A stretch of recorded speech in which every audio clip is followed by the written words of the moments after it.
ખેડા ભાજપમાં જૂથવાદ સપાટી પર પહોંચ્યો છે। માતરના પૂર્વ ધારાસભ્ય કેસરીસિંહ સોલંકીએ મોટા ખુલાસા કર્યા। વાલાસિનોરના પૂર્વ ધારાસભ્ય રાજેશ પાઠક પર મોટા આરોપો લગાવ્યા। રાજેશ પાઠકે 10 ગામોમાં જમીન ખરીદી હોવાનો દાવો। વડોદરા, કરણપુરા, બાલાસિનોરમાં ખરીદી જમીન। ખાડિયા, દેવ, ખેડ, ગોધરામાં પણ જમીન ખરીદી। તેમના પત્ની અને પુત્રના નામે પણ જમીન છે। ખેડૂત ન હોવા છતાં 160 વીઘા જમીન ખરીદી।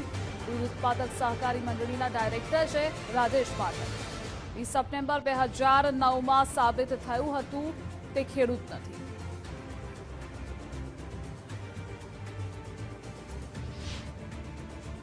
પપ્પુભાઈ પાઠક ત્રીજા મહિનાની અંદર વીલ આધારે ખેડૂત બને છે। ખેડૂત બન્યા પછી એ ગણોત્યા તરીકેનો કેસ ચાલે છે પ્રાંત કચેરીની અંદર। એ કેસની અંદર જાણવા મળે છે કે પપ્પુભાઈ હકીકતમાં ખેડૂત નથી, એટલે અહીંયાથી બંધ થઈ જાય। પણ તે છતાં એમના નામની જમીનો બોલે છે। એમને 2020ની અંદર હયાતી વારસાઈ કરે છે। એમના ધર્મપત્ની અનિતાબેન, પાર્થ એમના સન અને કાજલબેન એક એમની દીકરી છે। ત્રણેયના નામની સંયુક્ત 4 જણના નામની જમીનો બોલે છે। એ જાણવા મળતા તાલુકાના 10 થી 12 ગામ એમને જમીનો ખરીદી છે।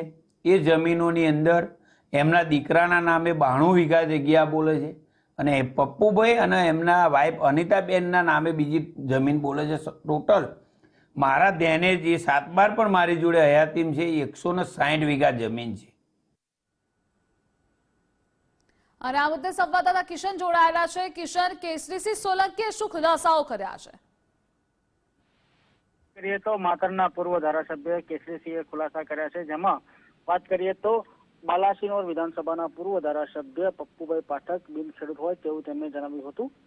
પપ્પુભાઈ પાઠક તેઓ ખેડૂતના હોવા છતાં અને તેમના પરિવારના નામે હાલમાં 160 વીઘા જેટલી જમીન તેઓ ધરાવે છે। 20 સપ્ટેમ્બર 2009ના દિવસે સાબિત થયું હતું કે તેઓ ખેડૂત નથી, છતાં 4 સપ્ટેમ્બર 2020માં પપ્પુ પાઠકે પોતાની હયાતીમાં પરિવારની વારસાઈ કરાવી હતી। ત્યારબાદ તેમના દીકરાએ પપ્પુ પાઠકના દીકરા સાથે પરિવારજનોએ વડોદરા, કરણપુરા, બાલાસિનોર, હાંડિયાદેવ, ખળગોદરા, વાઠડા, ગધેડા, સાકરિયા સહિત વિસ્તારોમાં આજે 10 જેટલા ગામોમાં છે ત્યાં તેઓ અલગ અલગ પ્રકારની જમીન ધરાવે છે અને હાલ તેઓ 160 વીઘાથી વધુ જમીન ધરાવે છે તેવો પૂર્વ ધારાસભ્ય કેસરીસિંહ સોલંકી દ્વારા આક્ષેપ કરાયો હતો। જી કિશન, જોડાવા બદલ આભાર આપનો।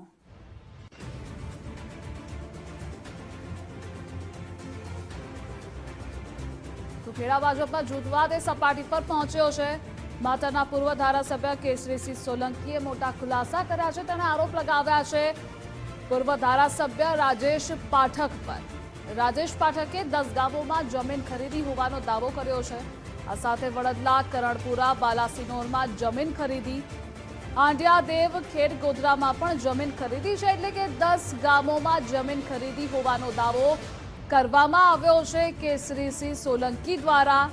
બાલાસિનોરના પૂર્વ ધારાસભ્ય રાજેશ પાઠક પર આ આરોપો લગાવવામાં આવ્યા છે, જેના કારણે રાજકારણ ગરમાયું છે। તો આ સાથે ભાજપમાં જૂથવાદ પણ સપાટી પર પહોંચ્યો છે। આંતરિક જૂથવાદ સામે આવ્યો છે ખેડા ભાજપમાં।